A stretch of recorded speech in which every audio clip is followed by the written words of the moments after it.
C'est une implantation qu'on retrouve pas beaucoup. Je pense qu'elle s'est pas beaucoup vendue. On n'en voit pas beaucoup.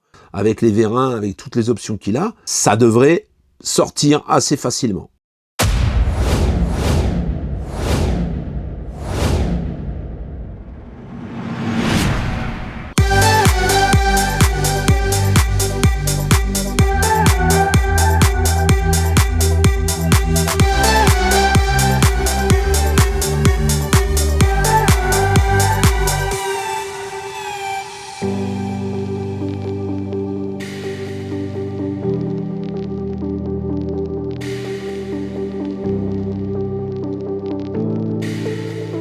Alors je vais aller courir, on va passer sur les applications. Je me mets donc sur exercice et ici je vais mettre course en extérieur. Et là il me suffira d'appuyer sur Go, ça va enregistrer en fait mon parcours, danse, etc. Bon, ça va être, je suis une enclume qui court en fait.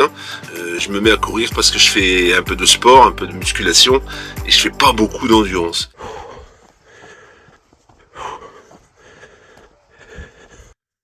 Un peu plus de 10 minutes que je cours. J'ai 1,5 km. Je vais pas aller très vite. En plus, ça grimpe. Puis alors, au début, les courbatures au niveau du dos et des genoux, il paraît que ça améliore en fait.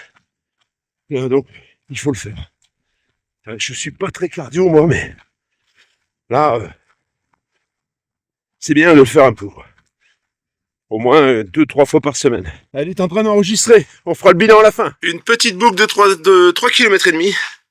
Alors, sur la montre, il faut bien sûr arrêter le processus, c'est ce que j'ai fait. Ensuite, c'est sur le téléphone que ça va se gérer et on va voir ça tout de suite. On va se mettre sur l'application. On ouvre la petite application Cospet. Alors, il me reste 22% de batterie et là, on va aller dans sport. Course en extérieur, tu vois, là j'avais marche extérieure, j'avais essayé. Donc, on a une course en extérieur de 31 minutes 37, 417 kilocalories dépensées.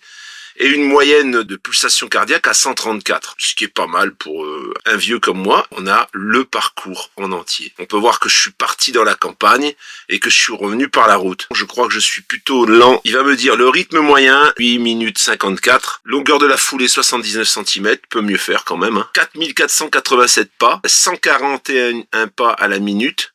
Et le rythme moyen, c'est 8 minutes 54 au kilomètre. Et on va avoir un graphique. J'ai été au maximum pendant 20%. C'est quand je suis monté, parce que ça grimpe pas mal. Endurance anaérobique, 58%. Endurance aérobique, 17%.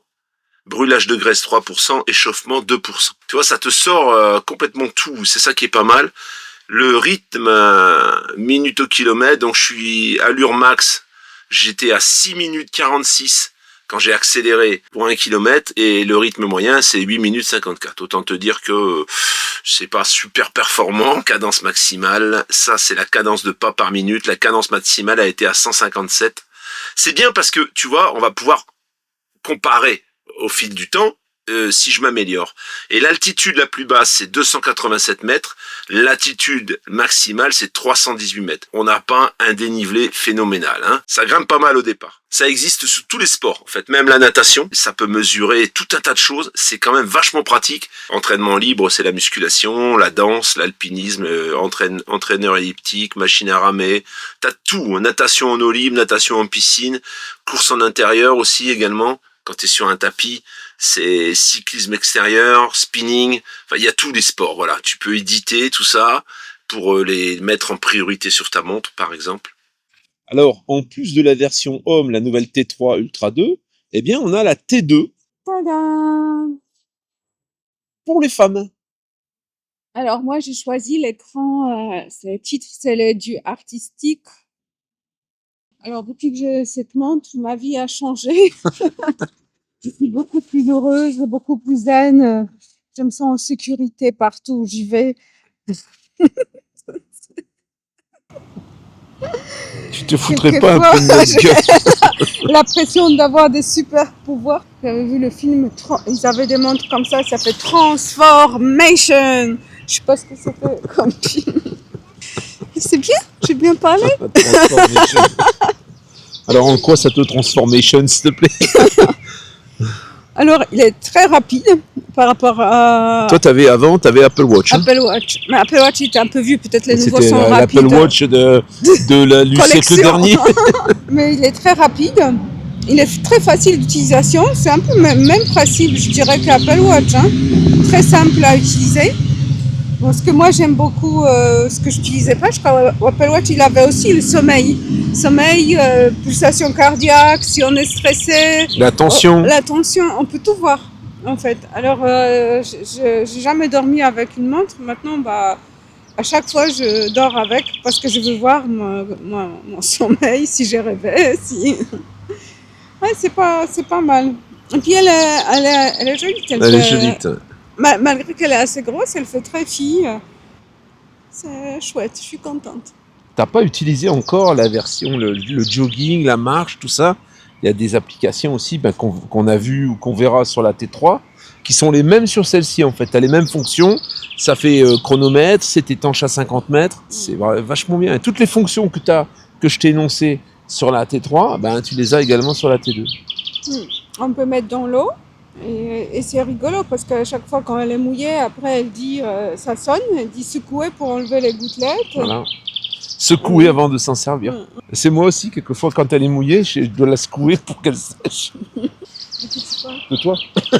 Mais par contre, elle vibre pas pour me le dire. C'est pas électronique là, c'est tout manuel. Par rapport à mon Apple Watch, elle est plus rapide, mieux, mais on peut pas comparer. Parce qu'on dit, par contre, il n'y a pas d'utilisation, vraiment, c'est même. C'est vraiment facile. Et tu peux téléphoner, tu l'as utilisé avec le téléphone aussi. On entend super bien, on peut téléphoner, elle enregistre automatiquement elle sonne, quand je cours, quand je marche, tout. Elle enregistre les pas, les calories que tu as dépensées. Voilà quoi, elle fait tout, elle fait pas la vaisselle. Par contre, ça c'est un peu dommage. Mais malgré que les grosses, elle est très légère, je la sens pas. Hein. Je me suis dit, quand j'ai vu d'abord, je me suis dit, ouais, elle est grosse, ça va me gêner, et pas du tout. T'as trouvé ça? T'as trouvé que vraiment elle était grosse? C'est sympa. On fait une petite comparaison, hein. Donc on a l'application, comme tu peux le voir là, ici, voilà. Moi j'ai fait 4161 pas. Moi j'ai fait 5241 pas. J'ai brûlé 235 calories. 320 kilocalories. Je crois que t'as brûlé 15 calories moins que moi. Plus? Moi. T'as dit 200? Non, 235. Eh ben moi 320. Tu sais compter? Ah, mais comment ça se fait? Moi je fais plus de moi j'ai fait beaucoup l'effort, hein. Moi j'ai porté les sacs, hein. 3 km 180. Et alors après on a la fréquence cardiaque. En ce moment je suis à 67. Et on a tous les graphiques. Moi 86. Moi je pense que tous les graphiques près de... Moi je pense que je vais avoir crise cardiaque. Voilà, bon, faut pas trop l'utiliser en fait. Par contre, il se répète qu'il a plus de calories, mais moi, voilà, en état de repos, combien? Voilà, pas beaucoup. Combien de repos? État de repos 48. 88% moi seulement. Quand il est chez moi, c'est feignasse, il est assis sur le canapé et moi je J'ai pas arrêté de l'aider. Notre feignasse, elle m'appelle. Non mais allô? Moi j'ai même brûlage de graisse. Ah, bah, moi j'ai brûlage de... C'est parce que je lavais les vitres. Brûlage de slip, moi j'ai. Voilà. C'est super. Sommeil, j'ai dormi 6h29. Et là-dedans, qu'est-ce que j'ai? J'ai 52 minutes où j'ai rêvé. Alors, rêver ou fait des cauchemars. Hein. Alors, l'humeur, comment on dit l'humeur? L'humeur. Vous avez aussi, ça vous dit l'humeur, si vous êtes positif, négatif, ou positif, paisible et négatif. La stress, la pression artérielle. Là, j'ai 13, 6, 8, je sais pas quoi. Voilà, 130, 68. Niveau d'oxygène? Oui, 99% moi et toi? Moi aussi. Ah ouais, ça c'est normal, toi t'as beaucoup de respiration. Non. Par contre, c'est bien marqué que ça ne doit pas servir pour la médecine. C'est ça, c'est pas un médecin non plus. Il va pas te dire prends 2 Doliprane, t'es pas bien. Tu vois ce que je veux dire? C'est pour que tu aies une petite base, quoi, tu vois. Non, c'est vraiment chouette. On est content, quoi. On est heureux. Depuis qu'on a ça, c'est... Et il y a le sport, hein. Dans le sport, bon, nous, il n'est pas trop rempli. Mais, parce que là, on n'a rien fait. Alors, cette montre a subi des tests militaires, ils appellent ça, enfin, c'est des tests US, niveau militaire, en fait. Hein. Ça veut dire qu'elle peut tomber, elle se cassera pas, de 2 mètres. Tout est en acier inoxydable. La glace, l'écran, c'est Gorilla machin truc, très solide. très solide et d'une bonne définition. Moins 40 degrés pendant plusieurs heures, sans problème. Plus 50 degrés, plusieurs heures, sans problème. Étanche à 50 mètres, altimètre, baromètre, boussole. Alors, ce qu'on va faire là, on va la foutre dans la flotte après. Mais là, ce qu'on va mettre, alors moi, je vais pas le mettre à 50 mètres, mais ce que je vais la faire, là, je vais la laisser 1 heure, ou 3/4 d'heure, ou j'en sais rien, dans le congèle. On va la surgeler. Ah, tiens, paf, allez, voilà, bon voyage. On la surgèle, on va voir si elle est congelée ou si elle est juste gelée. Et donc après, on la mettra dans la flotte aussi. Trempez-la dans l'huile, trempez-la dans l'eau, ça deviendra un escargot tout chaud. Alors au niveau du tarif, tu peux t'attendre à des montants quand même assez importants, puisque quand on regarde par exemple une Galaxy Watch, ça vaut 500 balles quasiment, je sais plus, 400 et des bananes. Et bien là, on n'est pas du tout sur les mêmes tarifs, puisque cette montre vaut 160 €, un tout petit peu moins de 160 €. Tu peux même l'acheter par Amazon, tu la paieras 10 € de moins, ce qui veut dire 149,99 €. C'est pour la Cospet T3 Ultra 2. Ça fait beaucoup de chiffres. C'est le nouveau modèle, en fait.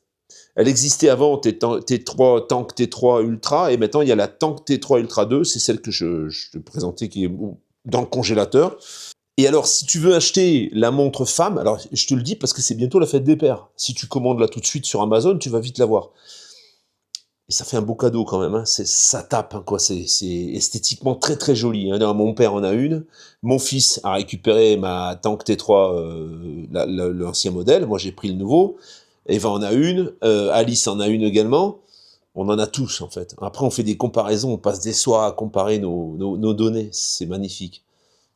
Et celle de madame, la S2, dont tu trouveras le lien également, elle a quasiment les mêmes fonctions. En étanchéité, elle descend moins profond, mais elle est étanche aussi. IP69. On voit quand même. Alors, dans les tests qualité militaire, qui sont identiques pour les deux montres, test de rayonnement du solaire, test de pulvérisation de sel, test de stockage à haute température, test de contamination par les fluides, test de vibration, test de pluie, test de basse pression, test de stockage à basse température, test de chute, test de choc de température, test de vie de fonctionnement à basse température, test de vie de fonctionnement à haute température, test de sable et test... Ça veut dire que je peux mettre dans le sable? Fongique. Il faudra m'expliquer ce que c'est ça. Fongique, c'est anti-champignon. Fongique, voilà. Elle subit tous les tests, c'est military grade. Military grade, ça veut dire qu'elle est qualité militaire. Tu vois, Rose, c'est ça, si elle irait bien... Ça vous fait penser. J'allais justement dire, ça irait bien avec notre future armée pour aller combattre, tous habillés en rose. Voilà la famille. Alors cette montre, aussi la S2, elle est également donc sur Amazon et sur le site Cospet. Elle est à 149,99 €. Autant te dire... c'est pas ce que autant te dire 150 €. Aïe. J'ai complètement oublié ma montre. Ça fait, je pense, d'ailleurs, ça fait au moins 2 heures, même plus que 2 heures, qu'elle est dedans. Alors, est-ce qu'elle est vivante? Elle est où? Ah, bah. Aïe, aïe, aïe. Regarde ça. Qu'est-ce qu'elle dit? Qu'est-ce qu'il dit, là? Ah, c'est l'écran qui s'affiche. Je crois que la batterie... Avec le froid, elle prend une joute. Il faut que... Elle est givrée, la montre. Elle est givrée. Oh, regarde. Ah, elle marche, hein. Ça marche toujours, hein. Regarde. Ça marche tout, voilà. L'écran, il est givré. Voilà, tu vois. Mesure en cours, ça, c'est pour mesurer. Je suis pas le poignet dessus, mais là, ah la vache, c'est glacé. En fait, voilà, tu peux aller dans l'Antarctique avec. Pour tester, pour voir si elle marche. Par contre, là, du coup, le poignet est serré, du coup. Ah. Regarde ça. Restez immobile. C'est bon, tu vas pas me donner des ordres non plus. Voilà, ça fonctionne. Alors, par contre, la batterie, elle s'est vidée à une vitesse, il reste 7% seulement. On va se dépêcher de la foutre dans le jus, dans la flotte. On va pas la mettre sous 50 mètres, on va la mettre dans l'eau. Voilà. On va remplir, bon, c'est pas très profond. Après l'effort, le réconfort, Tu vas te baigner, petite montre. On va pas la laisser 3 heures, hein, parce qu'il va falloir que je la charge. Bah dans l'eau, hein, si tu veux, elle est étanche, hein, donc voilà, il n'y a pas de problème. Hein. Elle est étanche à 50 mètres, donc dans un petit truc comme ça, c'est un peu logique que ça fonctionne. Hein. On va la laisser un petit moment, bon pas trop longtemps, parce que il faut que je la recharge. Là, il reste 7%. Bon, si j'avais pu, si c'était la saison, on serait allé à la piscine. Je peux la, tu vois, je peux la faire. Alors, elle réagit beaucoup moins bien sous l'eau. Elle réagit moins bien au tactile, hein, par contre. Mais on peut appuyer sur les boutons. Et après, on a la flèche pour descendre et monter. Hein. Voilà. Là, par exemple, on a les pas, tout ça. Tu vois, si je fais ça, voilà, tu vois, je peux descendre. Alors, pression atmosphérique. Tu vois, ça, c'était relevé. Pression barométrique, tu vois. Là, ici. Sous l'eau, c'est pratique, hein. Voilà la famille, donc la T2, tu trouveras le lien également hein, pour y accéder directement, ici. J'espère que je trouverai d'autres bracelets, parce que j'aime bien changer les bracelets de temps en temps. Voilà, il suffit de prendre la largeur, en fait les bracelets, tu les trouves assez facilement.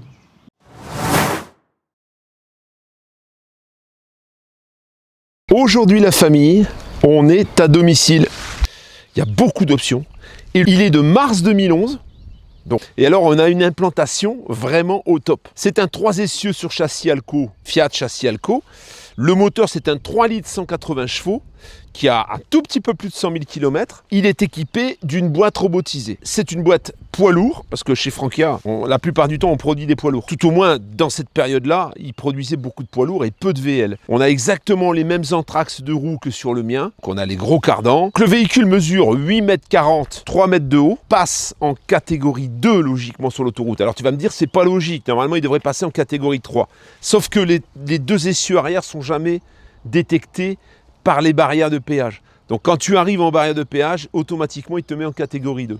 L'année dernière, les véhicules de cet âge-là, dans cette configuration-là, c'était 74-75 000 euros quand même. Hein. Ils sont relativement rares. Pour ouvrir, eh bien c'est tout simple. On vient ici, sur le côté, et on vient ouvrir la petite trappe qui est ici. Alors, il conserve exactement le tableau de bord hein, du modèle d'origine, hein, en fait. Hein.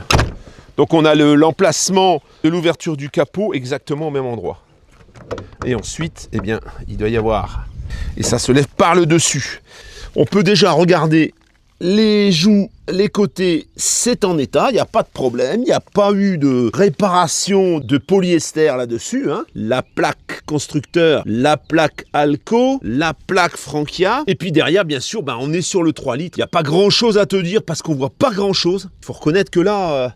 tout est un peu restreint et étroit. Alors, ce que je peux te dire, c'est que le filtre à gasoil, apparemment, le porte-filtre a été remplacé. C'est un défaut. Hein. C'est que souvent, quand on démonte le filtre et qu'on le remonte, quand le véhicule commence à avoir un peu d'âge, eh bien, on a le bocal ou le couvercle du bocal qui se fend. Et alors, ça te provoque une fuite de gasoil. Et ensuite, bien sûr, ça te provoque une panne. Il y a eu une révision. Hein. Je te donnerai tous les détails. On a toutes les factures, toute l'historique du véhicule.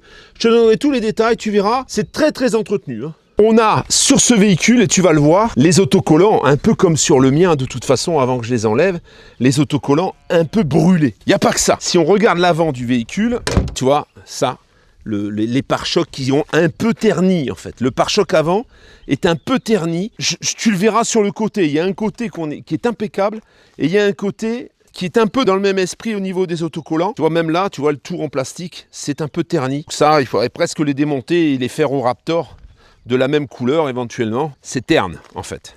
C'est terne et là, on a un morceau de brillant et morceau un peu mat. Hein. On n'a pas du tout le même problème sur les parties hautes. Il devait être sous un carport. Les intempéries et le soleil devaient donner par ce côté-là. Ce côté-là, il est nickel. C'est des véhicules qui sont quand même relativement bas de l'avant. Il existe chez Fiat, et même en adaptable, des jambes de force renforcées qui sont faites pour justement corriger l'assiette du véhicule. Chez les constructeurs de camping-car, on ne choisit pas cette option de châssis. On peut voir là une option que tu découvriras tout à l'heure. On en voit un petit morceau. Il n'est pas gras, il n'y a rien de gras en dessous. Tout est capoté. Hein. Et au niveau des triangles, tu vois, c'est pareil. Hein, tout est bien noir. C'est dans un état correct. Hein, voilà, normal, on va dire. Hein. Ces véhicules-là, ça s'oxyde pas facilement. On a rarement les vis rouillées, etc. Sauf quand vraiment le véhicule est stocké à l'humidité, mais quand il est stocké sur du béton, en général, il n'y a pas ce problème. Au niveau du pare-brise, eh bien, aucun problème. Alors attention, quand tu achètes un véhicule intégral, quand tu vois que le pare-brise est légèrement décollé dans les angles et qu'il y a du joint qui a été rajouté, fuis ou fais reposer le pare-brise parce que le problème, même chez Carglass, ils n'arrivent pas à le faire en fait. Il faut tomber sur des gens, des spécialistes de pare-brise qui font les autobus, etc. Parce que sinon, ils ne savent pas le faire. Ils rentrent. Et le véhicule, eh bien là, sur les angles ici, c'est pas rentré correctement. Du coup, il y a des problèmes d'étanchéité. J'ai eu beaucoup de retours utilisateurs, des gens qui me disent « Pascal, mon véhicule, c'est pas grave, mais il a été infiltré par le pare-brise. » En général, c'est parce que le pare-brise a été remplacé. Bon, là, on est sur un pare-brise Frankiat, pas d'impact, rien du tout. Le pare-brise est impeccable, il n'y a rien à dire. Et il est d'origine, hein. Donc sur la partie haute, c'est pareil, comme je te le faisais remarquer, c'est pas terni comme en bas. Le propriétaire actuel, c'est une deuxième main et il l'a acheté comme il est là. Hein. Le véhicule ne s'est pas, dégradé plus que ce que ça ne l'est déjà. Hein. C'est pareil, là ici c'est vraiment bien, en fait le vernis il y est quasiment plus là, hein. Là on est quasiment au plastique, c'est pas joli, c'est vrai, hein. Là aussi tu vois ça commence un petit peu, hein. C'est pas encore complètement, mais et on peut le voir, hein. Là voilà, sous le bouchon du carburant, les autocollants là tu vois, un petit peu terni, la peinture elle, il n'y a pas de problème, mais là tu vois par exemple ça c'est terni, les autocollants sont ternis, mais pas sur les parties supérieures, très peu tu vois. Alors on peut constater également que le véhicule a pris quelques petites branches, tu vois, des brindilles, pas des branches très épaisses, mais ça a un petit peu griffé l'autocollant. Hein. On a quelques griffes, hein. C'est des griffes qui doivent partir au polish, je pense. Ça, c'est pour l'aspect général. Le véhicule présente, quand tu le vois pas de trop près, mais ce côté-là, ça fait vieux véhicule, en fait. Hein. C'est pas grand-chose à faire. Moi, personnellement, si j'avais un véhicule comme celui-là, je repeindrais toutes les parties plastiques avant et latérales, le bas de caisse, je les repeindrai au Raptor. Et la bande d'autocollant, ben, ou tu la décolles et tu la changes, hein. Voilà, chez quelqu'un qui fait du covering, c'est tout à fait faisable. Ou alors tu la refais au Raptor également, tu te refais tout le bas de caisse au Raptor. Des deux côtés par contre, parce que l'autre côté, tu vas voir, il est propre. Hein. On a ce rétro qui a légèrement frotté ici, tu vois. C'est des rétros type bus. Au niveau des pneus, le passage de roue, c'est en bon état. Ça, c'est pas du 4 saisons.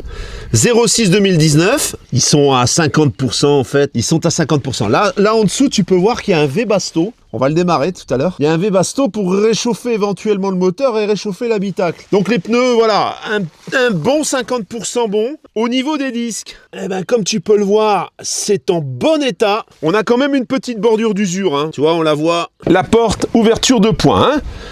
On verra à l'intérieur ensuite. Donc, le bouchon de remplissage du carburant et en principe, on a un réservoir de 120 litres. Tu vois, là, ici, là, ce petit feu de gabarit, là, il est fendu. Hein. Au niveau des baies, eh bien, alors là, tu vois, par exemple, ça a légèrement travaillé, ça. Quand on visite des véhicules, eh ben, quelquefois, il y a des choses qui sont bizarres. L'explication que moi, j'ai eue sur ce véhicule, sur les parties mates, finalement, en continuant à regarder ce véhicule, ben je me rends compte que c'est pas ça. Tu vas te faire ta propre idée, mais je te dirai ensuite ce qui, à mon avis, s'est passé.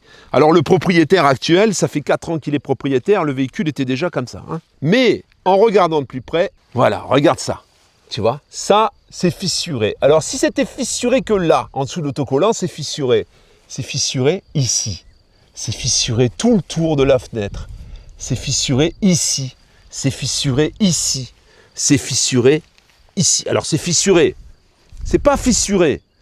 La partie plastique extérieure, c'est fissuré. Ici, on a aussi en dessous du gel coat, quand on touche, on ne le voit pas parce qu'il n'y a pas la fissure, mais là aussi, ça a travaillé.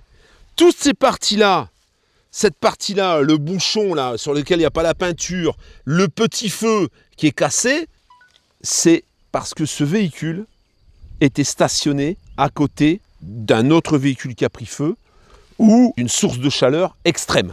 D'une source de chaleur extrême, pourquoi? Parce que c'est localisé. Tu vois, au plus tu t'éloignes de là, au moins on a de traces. Et sur l'arrière, on peut le voir, il n'y a quasiment plus de traces. Donc pour moi, là d'ailleurs on voit le butyl qui dégueule.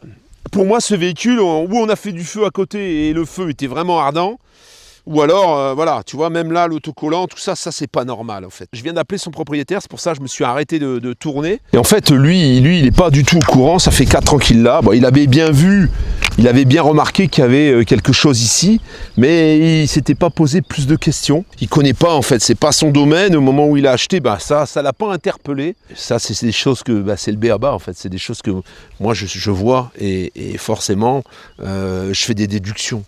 Hein, c'est là même, par exemple, cette serrure-là, elle fonctionne plus. Bah, elle fonctionne peut-être plus parce que justement, les autres fonctionnent, celle-ci ne fonctionne plus. Elle s'accroche plus en fait. Et pourquoi elles s'accrochent plus? Bah, justement parce que ça a chauffé. Tu vois, normalement, il y a un système d'accroche qui fait partie du plastique en fait. C'est en plastique. Et ça, si ça a chauffé, ben les parties qui s'accrochent ont dû s'émousser et du coup, ça se ferme plus. Donc voilà l'explication. Ça, à la limite, il faudrait enlever la fenêtre. Il faudrait raccourcir un peu pour éviter que la fenêtre elle soit trop resserrée. Il faudrait l'enlever, ébarber proprement tout le tour et puis repeindre, tu vois. Repeindre, refaire le gel coat et repeindre. Enfin, le gel coat, c'est même pas du gel coat. Réparer ça, tu vois. Réparer ces fissures, repeindre, et puis c'est reparti. Repeindre le pare-choc, enlever les bandes, ce qui était prévu, ce que je t'avais dit au départ. Mais là, par contre, voilà, faire quelque chose pour cette fenêtre. Hein. On a les clés. Donc, on va pas se gêner, on va ouvrir et on va regarder tout ça. La petite clé ronde hein, qui ouvre toutes les serrures. Alors, la serrure ferme, hein, mais elle verrouille pas, en fait. La particularité, quand même, du Franca, c'est d'avoir un double plancher où il y a vraiment de la place. Hein. Voilà, donc là on peut voir le joint. À mon avis, là le joint, tu vois, il est abîmé là. Hein.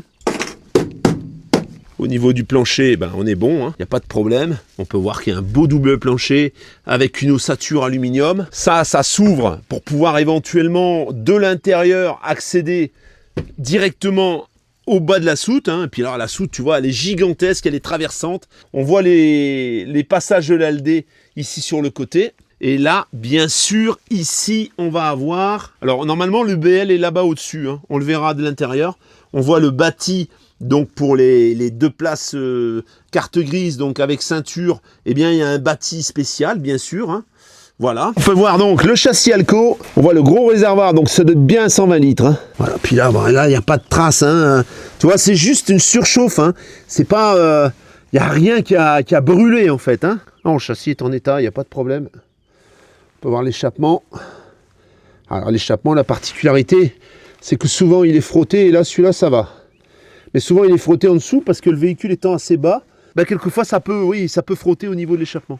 Alors ici, la chaudière, donc chaudière Aldé bien sûr, Aldé 3010, avec tout, on voit le circulateur, on voit l'autopurgeur, tu vois. Ça c'est donc le remplissage d'eau des eaux propres, tout est propre, hein, là-dedans pas de problème. On voit également les éviers, tu vois, avec les évacuations, avec ce qui sert de siphon, la poubelle, radiateur donc de l'Aldé, hein, puisque même là c'est chauffé bien sûr. C'est très propre, il n'y a pas de problème, c'est impeccable. Alors ça ici, c'est vraiment, ce qui va vraiment me manquer moi, c'est ça, tu vois. Ça, c'est vraiment bien foutu. Alors, manivelle pour les vérins, les petits vérins stabilisateurs dont tu n'auras plus besoin parce que tu verras comment il est équipé le véhicule. L'enrouleur pour la prise de quai. Donc, tu n'as pas de prise de quai à l'extérieur, tu te sers de cet enrouleur. L'enrouleur pour le remplissage des eaux propres, et là, encore une fois, c'est super pratique. Et la vidange des eaux grises, on a un flexible, tu vois, avec la vanne que tu vois derrière, et un raccord pompier qui te permet d'enlever ce tuyau ou de le garder. Et alors tu vois, ici, on a un trou dans lequel on peut rentrer le tuyau, hein, si on veut le sortir, mais également sortir la prise de courant par ici. Là, on a une griffe aussi, hein, ça c'est des branches, mais de toute façon, voilà, hein, dans la mesure où ce côté, il n'est pas exceptionnel, c'est la griffe, c'est pas grand-chose. Hein, alors bien sûr l'évacuation de l'Aldé, hein, tu as vu le tuyau, l'évacuation est ici. Hein. Qu'est-ce que c'est qu'on a là? Eh bien on a les bouteilles de gaz. Alors c'est marrant, elles sont pas du tout au même endroit. On a les bouteilles de gaz et alors ce qui est un truc qui est plutôt sympa, c'est le chariot, tu vois. Ça c'est plutôt pas mal. Avec donc les sécurités. Alors il n'y en a qu'une hein, de bouteille avec une sécurité là. Il y a un raccord tournant d'ailleurs, c'est plutôt pas mal. Pour pouvoir la sortir sans tordre le tuyau. Donc on a les doubles sécurités, on peut rouler gaz ouvert. Par contre, on n'a qu'une lyre. Hein. Donc là, ce serait avantageusement à remplacer avec le nouveau système qui te permet l'usage de 2 bouteilles, beaucoup plus sympa. Alors il y a une chose que je t'ai pas précisé, c'est que, parce que forcément il y a une soute, donc on va y venir, c'est que ce véhicule bénéficie d'une tonne, un peu plus d'une tonne en fait, 1,60 tonnes. Alors ça c'est en ordre de marche, de charge utile. C'est quand même pas mal pour ce type de véhicule et il peut remorquer 1 tonne. Ce que je te déconseille avec la boîte robotisée. Franchement, si tu fais que du plat, bon, tu fais la descente, je sais pas moi, Poitiers, Espagne ou Portugal, pourquoi pas. C'est tout plat, il n'y a pas de montagne. Mais remorquer un véhicule avec une boîte robotisée, un véhicule qui fait déjà 5 tonnes, je pense que c'est pas une bonne idée. Ici à l'arrière, alors ça j'aime bien aussi. Ça j'aime bien, alors tu vois là les peintures c'est impeccable, c'est pour ça qu'on voit que là, bon ça ici ça décolle légèrement là. Je pense que bon, le pare-choc est... Le problème c'est qu'on arrive à frotter assez souvent quand même ici en dessous. Hein. Selon comment ça monte, et bien là quelquefois, moi chez mes parents par exemple, j'ai presque arraché le pare-choc. J'ai réparé, mais... Alors celui-ci tu vois il joint parfaitement, mais là moi j'ai fait du joint hein, partout. Hein. Et celui-ci, il décolle légèrement. Hein, voilà, peut-être qu'il y aura quelque chose à régler. Alors, une soute qui est pas... c'est pas fait de la même façon que sur le mien. La mienne, elle est double, quasiment. Elle est 2 fois plus grande. Mais en contrepartie, bon, j'utilise pas forcément toute cette place. Alors, ce qu'il y a de sympa, c'est qu'on a une roue de secours. Ici, on va avoir un petit peu des chaussettes, je vois, pour la neige. Alors, il y a un entonnoir. C'est une soute qui est chauffée. Hein. Il y a l'huile, le cric, etc. Hein, pour pouvoir faire les niveaux éventuellement. Ici, on a une petite cale. Et là... Alors là-dedans, bien sûr, tu peux rentrer un 2 roues. Hein. Tu as 126 normalement. Alors peut-être pas là-dessus. Je vais le mesurer. Voilà. On va chercher 1 mètre. On a 1,24 m exactement. 1,24 m, tu rentres un scooter. Alors, faut pas que ce soit un scooter avec un énorme pare-brise, mais même une moto. Hein. Ma ZX12R avec la bulle à double courbure, c'est 1,26 m. Donc, si j'avais une bulle classique, elle rentre. Là, avec la double courbure, en fait, la bulle, elle serait un petit peu comprimée. Alors, ce côté, il est impeccable. Il est impeccable. Il est impeccable, hormis quand même quelques petites griffes. Mais ça, c'est des griffes vraiment dessus. C'est même pas des griffes en fait. Hein. C'est des marques, on va dire. Voilà, on peut voir. Hein, c'est des marques en fait. Hein. C'est pas vraiment des griffes. Hein. Là, on peut voir que tout ça, c'est impeccable. Alors, on a quand même une griffe là aussi en dessous. Hein. Voilà, ça c'est une griffe qui est pas très profonde non plus. Hein. Ça se repeint par contre. Hein. Ça viendra pas au polish. Hein. Des pneus arrière, j'ai pas regardé de l'autre côté, j'ai été troublé. Bon, là par contre, on est proche du neuf là. Ouais, là on est proche du neuf. Du Kumo. Ils ont du Kumo ces Kumo. 27e semaine 2021. Bon, alors c'est pour ça qu'ils sont, tu vois, ils sont presque neufs. Hein. Ils ont 10-12% d'usure. Au niveau des disques, il y a une toute petite bordure très légère. Hein. C'est pareil. Hein. C'est pareil. Alors, au contrôle technique, sort un frein à main un petit peu faible. Sur ce véhicule-là, en fait, c'est très faible le frein à main. Tu as le disque, et à l'intérieur du disque, tu as le tambour pour les mâchoires de frein à main. Freinage, moi le mien, je suis obligé de mettre la vitesse alors que tout est neuf. Hein. Moi j'ai tout fait neuf. Disque, mâchoire, tout. J'ai tout changé, donc malgré ça, c'est pas fantastique en fait. Alors, comme toujours, hein, je le rappelle, les pneus, la prescription constructeur, c'est 5,5 kg. D'après Alco, faut pas monter à 5,5 kg. Hein, il faut être autour de 3,8 kg. Voilà. À 3,6, 3,8, t'es bien.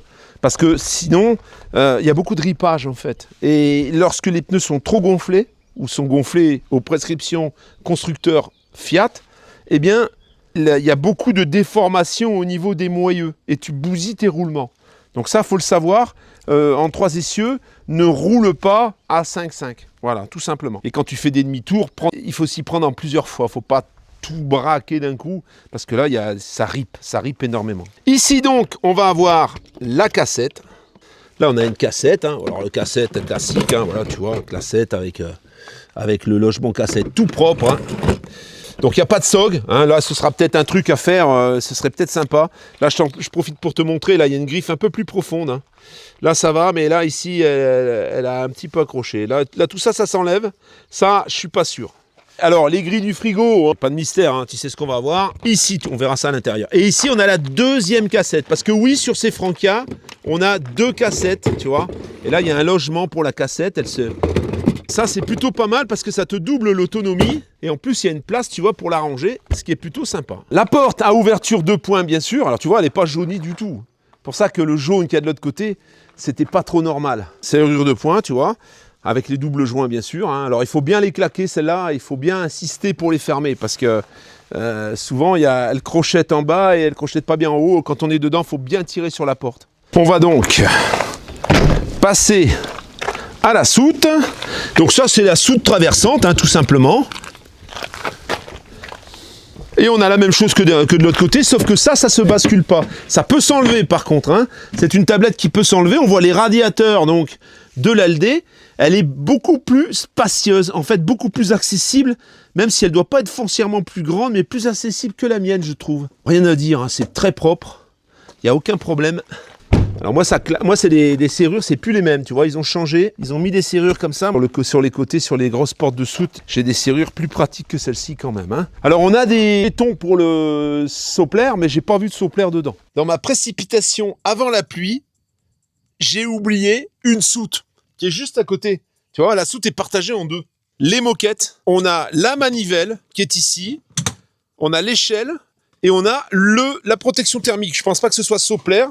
Mais bon, on a une protection thermique. Mais tu vois, il y a encore du rangement là. Du coup, on a la bonne manivelle. Et du coup, on peut le sortir. Mais ça va, ça sort.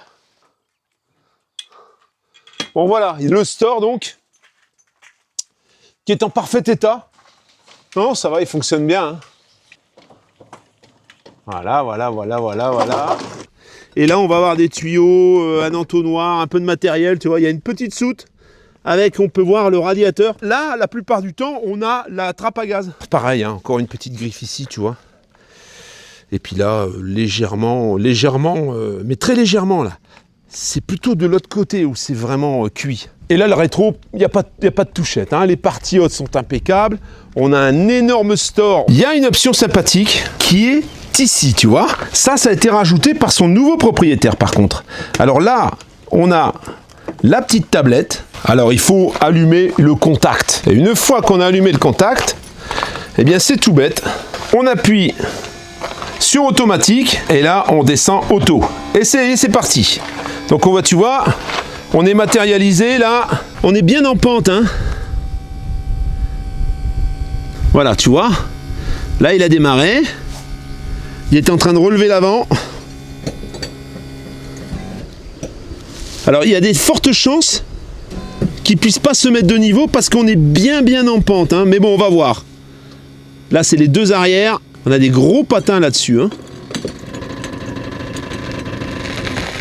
Ensuite, tu as toujours possibilité d'avoir des cales, hein, bien sûr. Bon, ils se redressent. Hein. Voilà, tu peux voir. Regarde ça.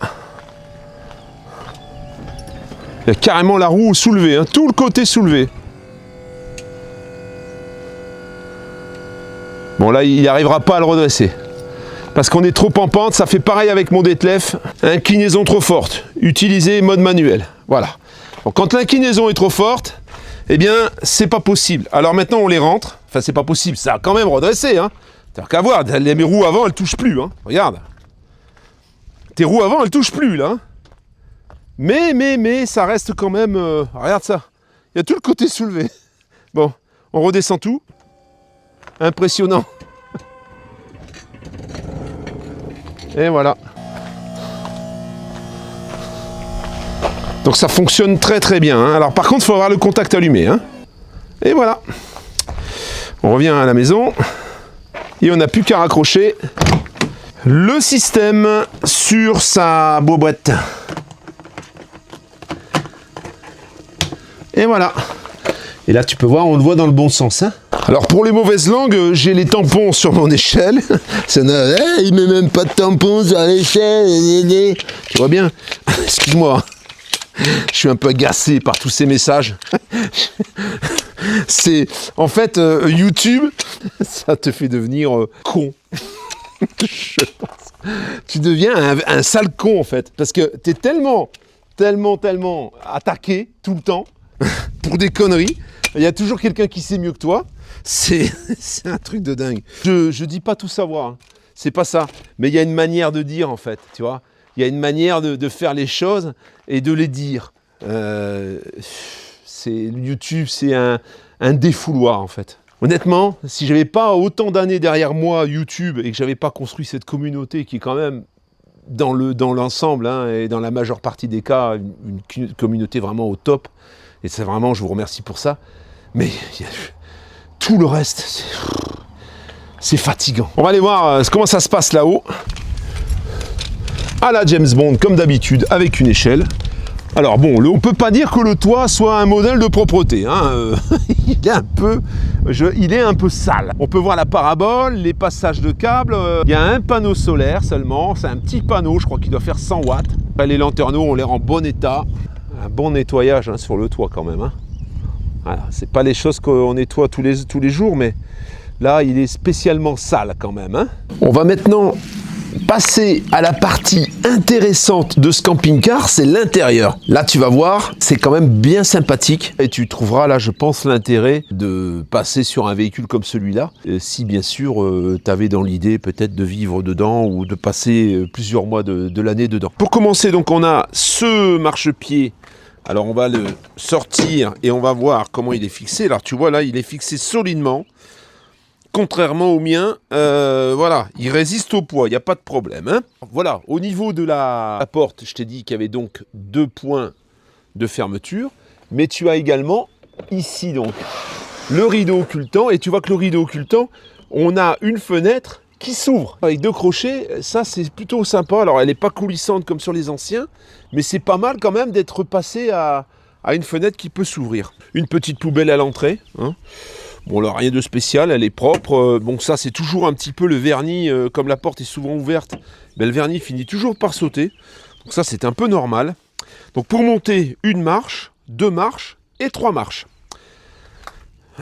Tu vois le revêtement qui est quand même vachement sympa. Alors, il ressemble beaucoup au mien, mais ça fait une ambiance un peu différente parce que le mobilier est un peu plus moderne que sur mon véhicule. Tout de suite ici, donc, on va avoir une prise de courant pour quand tu es branché sur la prise de quai. Tu vas avoir la commande du marchepied et ensuite on va avoir les éclairages. Ici, ça doit être les soutes. Ici, voilà, ça ici c'est modulable, tu vois.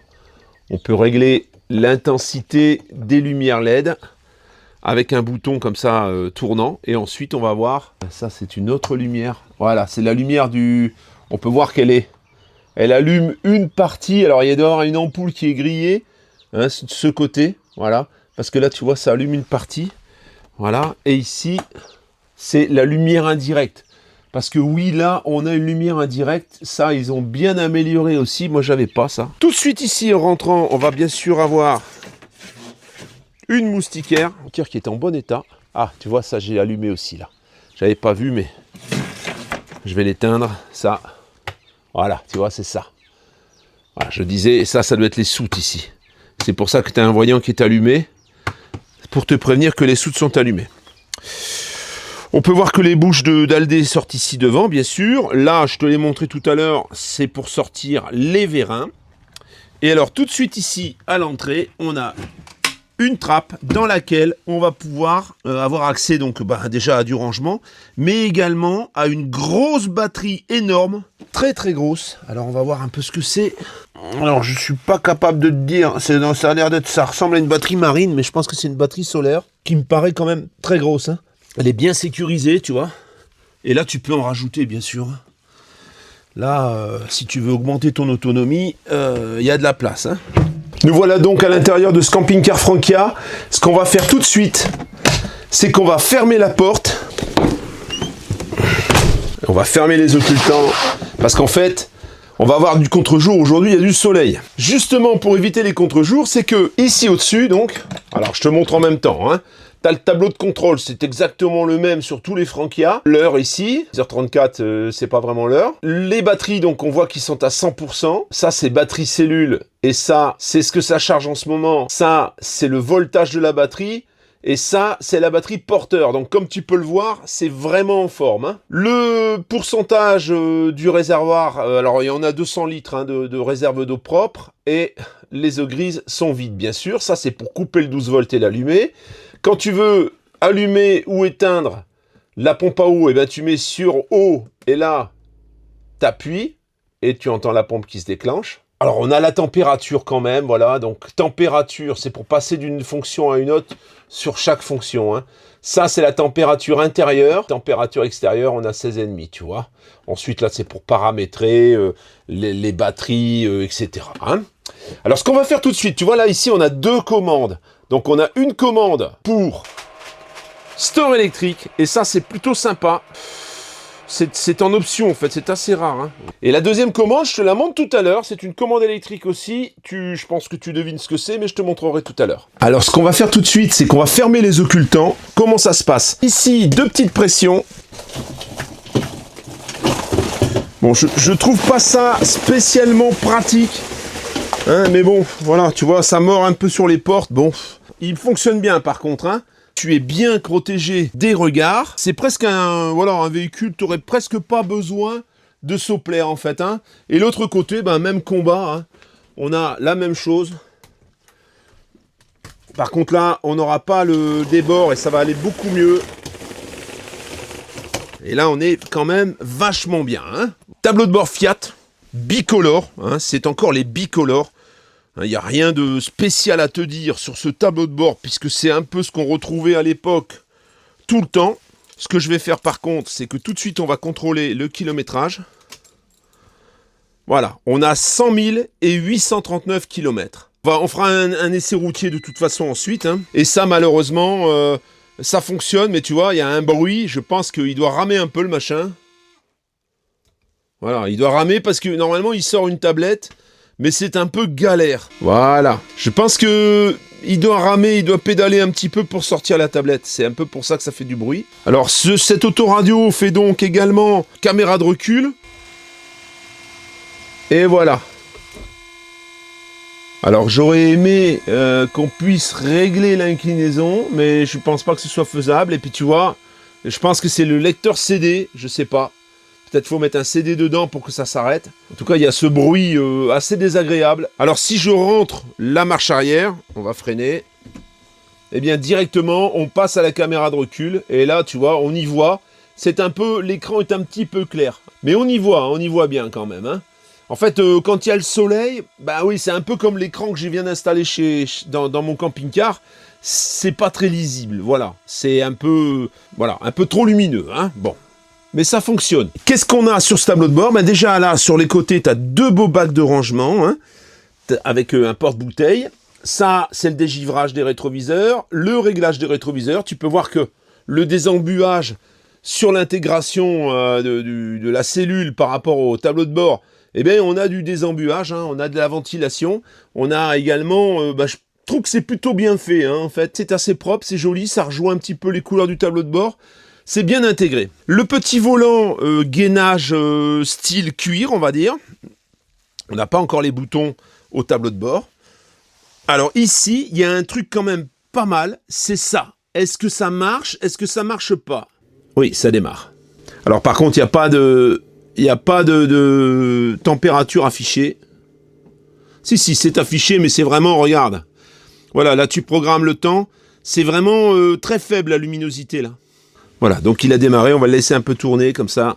Bon, c'est le même genre de ruvasso que tu peux retrouver dans les camions en fait. Hein. Ça permet de réchauffer un peu l'habitacle et le moteur lorsqu'il fait très froid. La porte, comme je te l'ai montré, hein, elle est jaunie un petit peu sur le dessus. Et puis, on a un petit bac de rangement. Tout est en état, rien n'est cassé, les poignées, tout ça, tout est impeccable. Au niveau de la boîte robotisée, eh bien, on a ici une aide à la descente. Ça permet de rétrograder plus rapidement lorsque tu descends pour avoir plus de frein moteur. Hein. Le système de climatisation, hein, avec la clim qui est ici. Un rangement, hein, une boîte à gants, bien sûr. Ici, une autre boîte à gants. Tout est entier, rien n'est cassé. Hein. On va avoir la boîte réfrigérée toujours là au-dessus, qui se condamne. Hein. Ça, la réfrigérée, Ça veut dire que ça tient au frais avec la clim. Lorsqu'il fait chaud, tu mets des boissons ou je sais pas quoi dedans, mais tu mets pas grand chose, hein, parce que c'est assez petit. Y a bien sûr le régulateur de vitesse qui est ici en dessous. Hein. Pour atteindre la prise OBD, eh bien, c'est dans la boîte à fusibles. Donc, il te faut un tournevis cruciforme. Alors ça, c'est la boîte à fusibles du porteur. Parce que sur la cellule, sur le camping-car, c'est ensuite sous la banquette.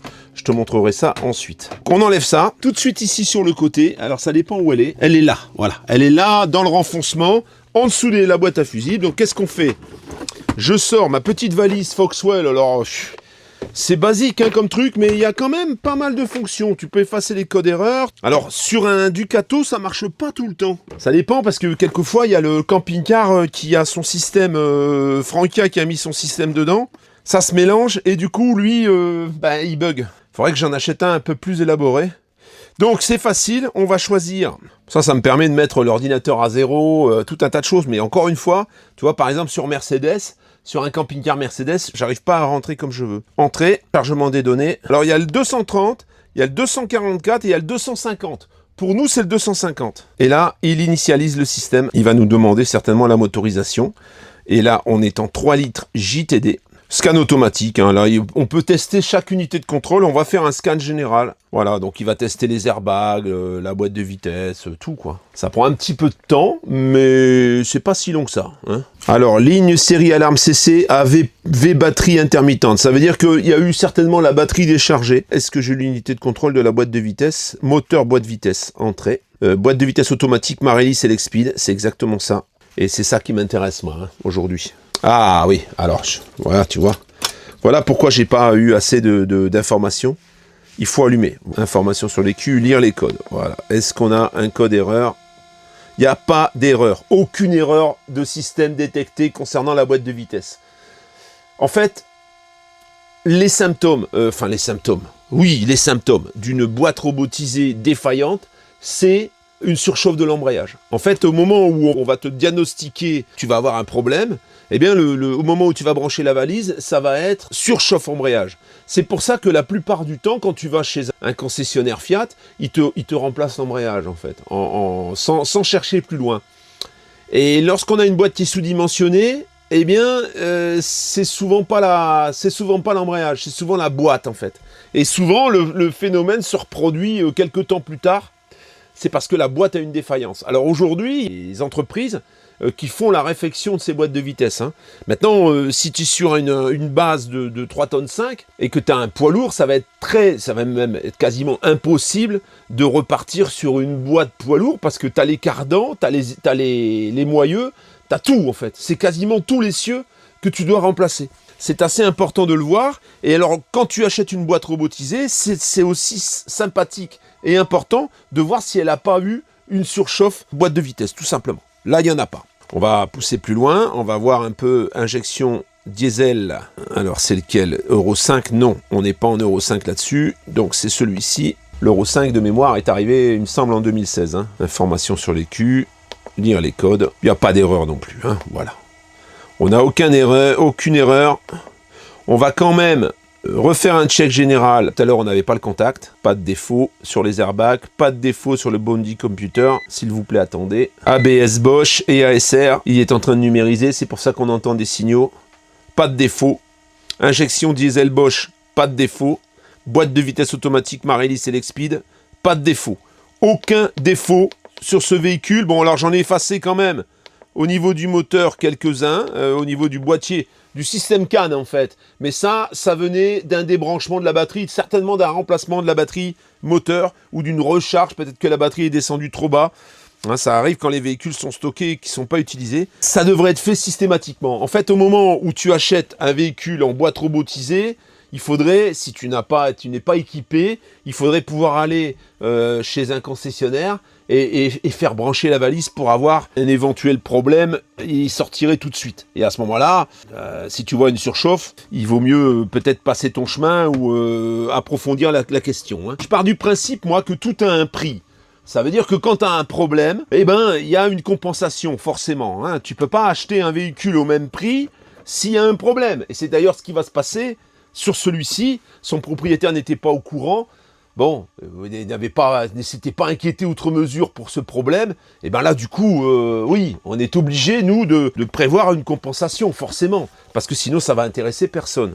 On a bien sûr le chauffage qui sort ici devant, hein, bien sûr.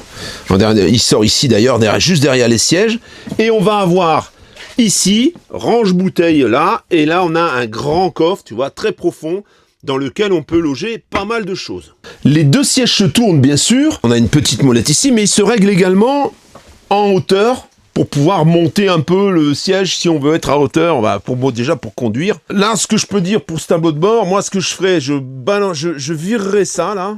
Je passerai sur un double DIN avec une tablette un peu plus grande. Deux prises allume-cigare ici, hein. On en a d'ailleurs une puissante, hein, puisque là, on a une 180 watts. Donc ça, pour charger par exemple l'EcoFlow, ça peut être éventuellement pratique.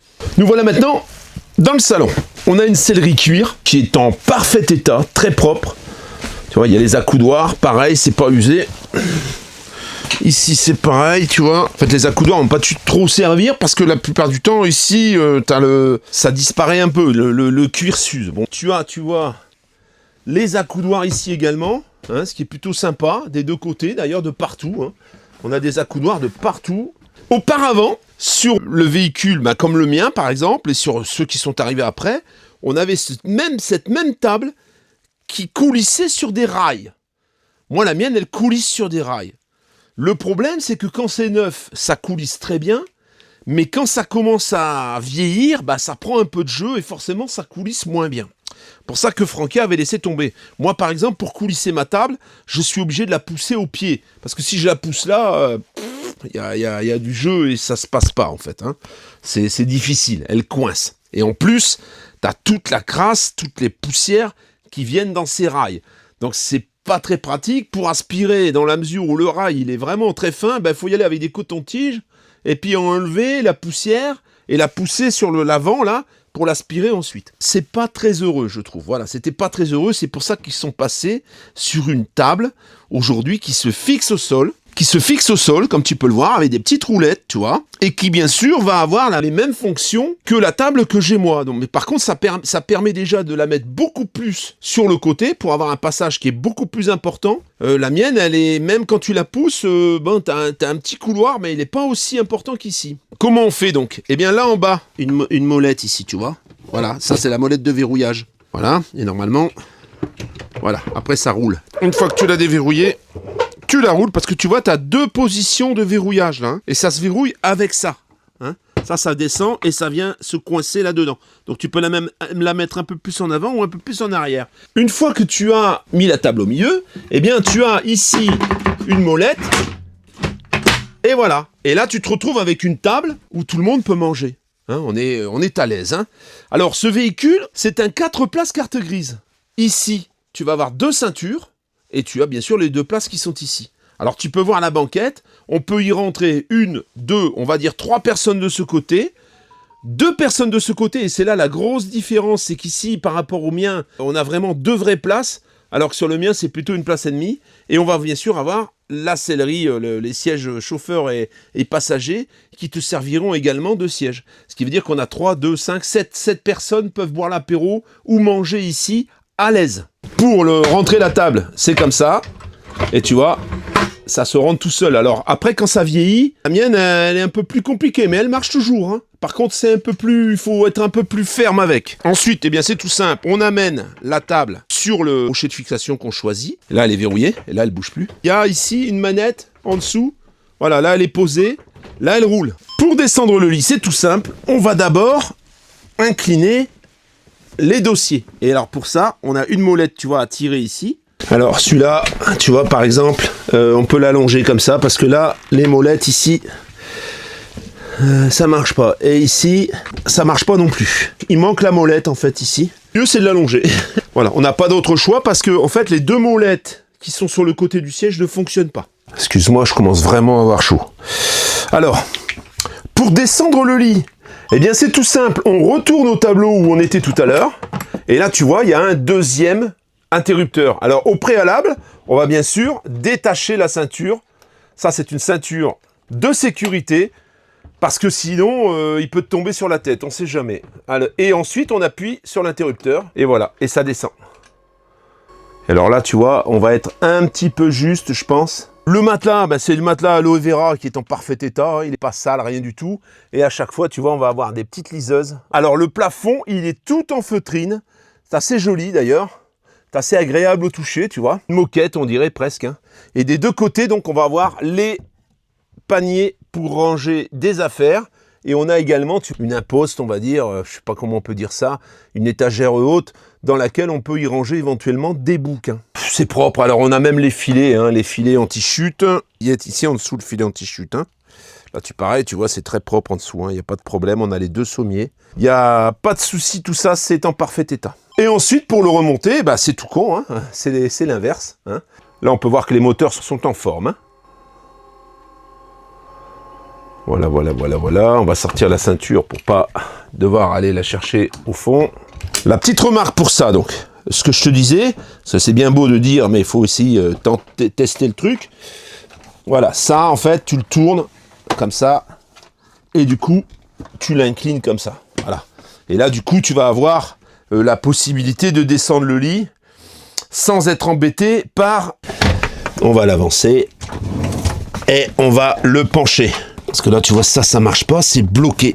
En fait, hein, donc il doit falloir démonter le siège certainement pour raccrocher, je suppose, hein. Je te dis ça, mais je pense que il doit y avoir la commande qui s'est décrochée des deux côtés, hein. C'est ça qui est un peu enquiquinant, voilà, et là on descend.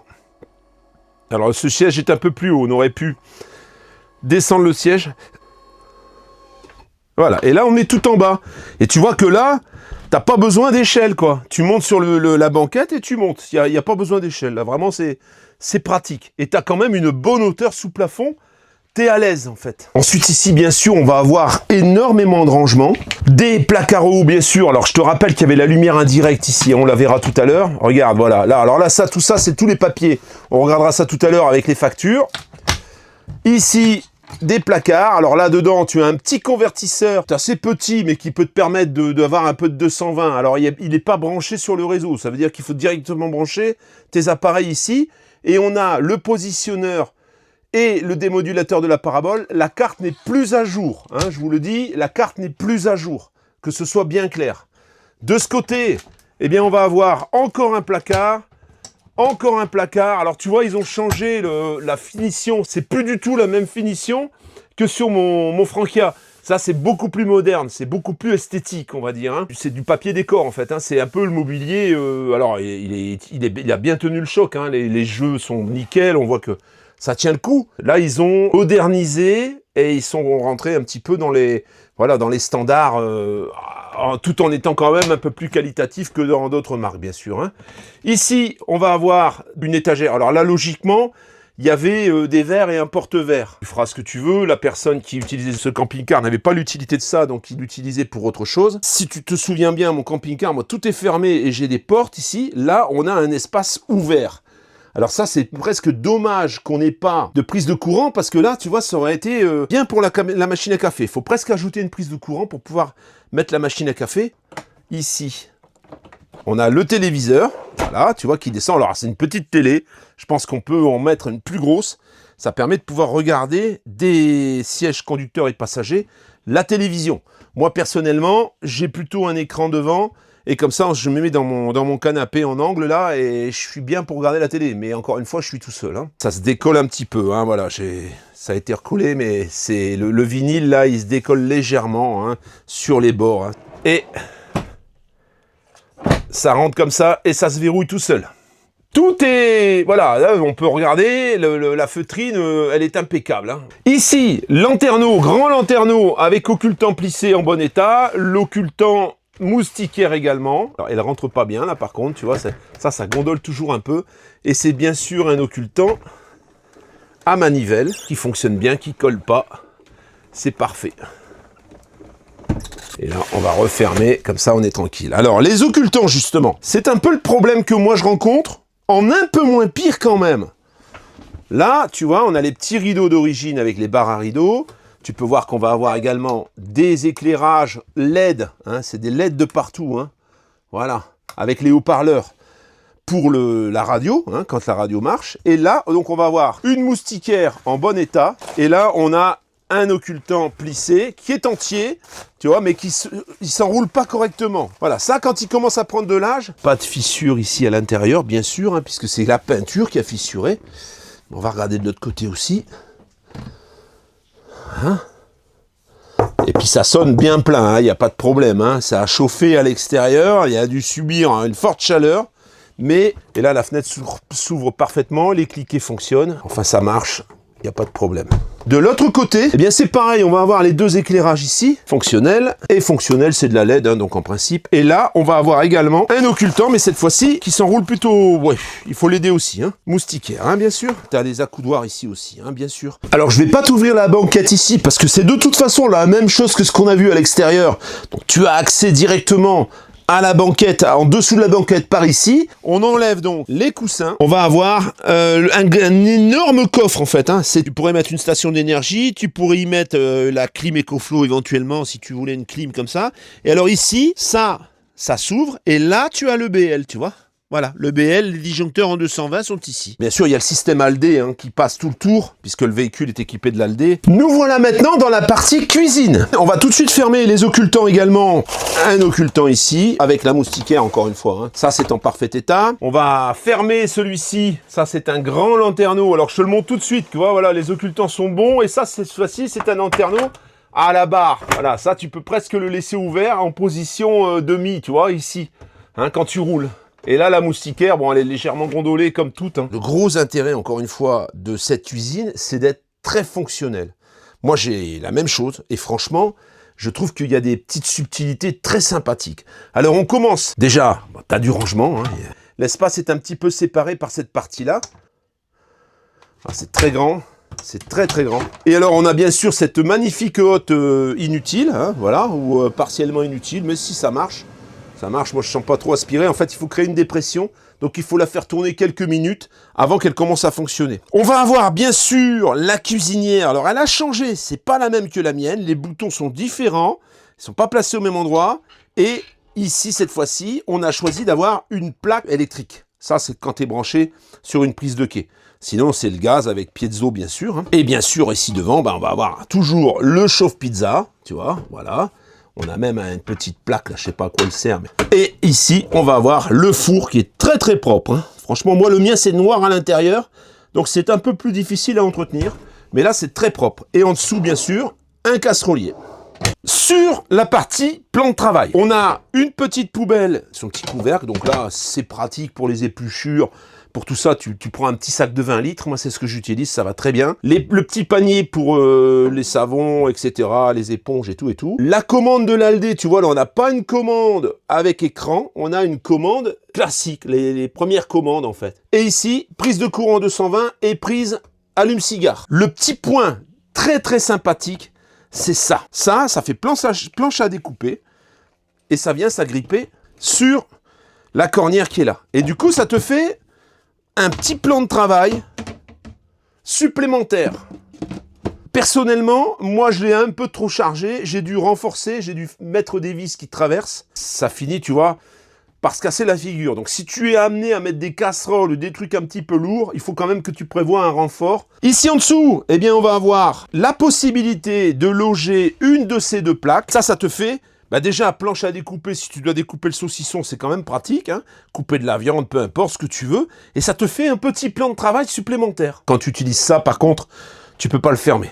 Tu vois, si vraiment tu te sers pas des éviers, bah ça te fait un beau plan de travail pour y poser l'apéritif, par exemple. Donc ici en dessous, eh bien, on va avoir un autre tiroir. Et ça, c'est un tiroir pour les couverts. Et là, on a ce grand bac qu'on retrouve également, sur le mien, c'est la même chose. Range-bouteilles avec des casiers. Et on a les sécurités gaz qui sont là. De l'autre côté, eh bien, on a également... Voilà, ça c'est très pratique aussi, parce que ça te permet de ranger pas mal de choses. Il est plus large que le mien. Donc on doit y ranger beaucoup plus de choses. Et il y a des petites séparations qui permettent de sécuriser. Alors on n'en a que 2, mais ça permet de sécuriser les éléments quand tout n'est pas plein. De ce côté, un grand placard ici au-dessus. Alors moi, j'y ai mis mon micro-ondes. Hein. J'ai fait venir une prise de courant, j'ai mis mon micro-ondes. Et ensuite, on a bien sûr Le frigo, tu vois, très propre. Hein. On va l'allumer, c'est là. AES, donc là, il va se mettre en automatique. Logiquement, il devrait décoller au gaz. On entend, est-ce que la bouteille est ouverte? Apparemment oui, ça a démarré. Le gros point fort de ce véhicule, c'est ce que je vais te montrer maintenant. C'est-à-dire la salle d'eau. Passages sont beaucoup mieux étudiés que sur un certain Florium que j'avais filmé. Il y a beaucoup plus de passages pour derrière le lit, puis tu vois, tu as le lavabo qui est ici. Ça te fait vraiment un espace, tu vois. Alors ça, c'est verrouillé avec un automatiquement, tu vois, voilà. Ça, c'est pour fermer. Ça te fait bon espace traversant pour la salle d'eau, hein. Et alors, à chaque fois, eh bien, tu peux fermer les deux côtés. Alors là, tu as une porte. Voilà. Pareil, qui se verrouille comme ça. On va faire noir, hein, je te préviens. Et de l'autre côté, pareil.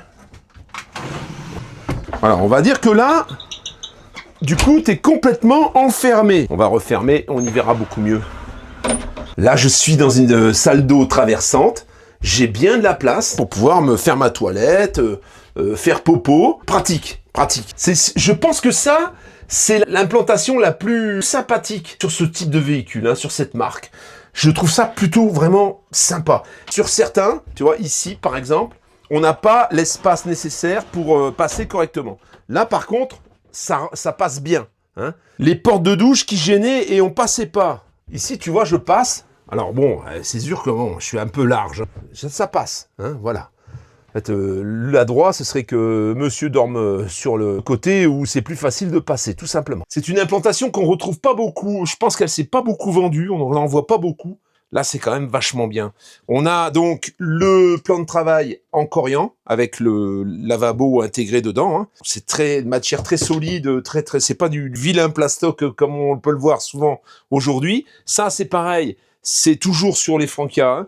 On a les portes-gobelets qui s'articulent avec le distributeur à savon qui est ici. Et le miroir, donc avec les deux LED sur le côté et deux petits éclairages LED ici au-dessus également. Juste devant les toilettes, on a une trappe dans laquelle on peut apercevoir donc le réservoir qui est régulièrement traité avec micropur et réservoir d'eau propre, donc 200 litres, et réservoir d'eau grise, 160 litres. La pompe est ici au milieu. Tout de suite à gauche du lavabo, eh bien, on va avoir cette petite étagère qui sort d'armoire à pharmacie, en fait. Hein. Ici, tu vois, c'est sécurisé, donc ça peut pas tomber quand tu ouvres le placard et que tu viens de rouler.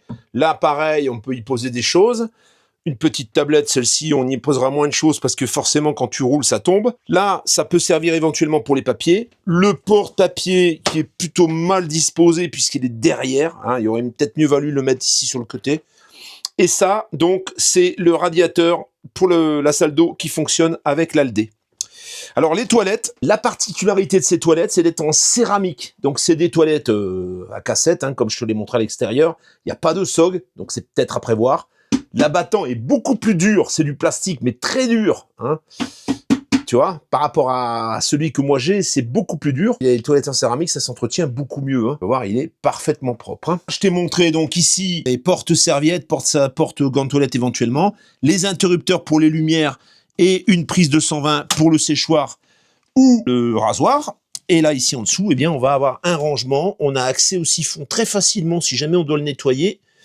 Ça a plutôt bien vieilli ce mobilier. Hein. Sur la droite, à côté de la douche, eh bien, on va avoir un crochet pour pouvoir accrocher les serviettes. Et là, la douche, donc une cabine avec...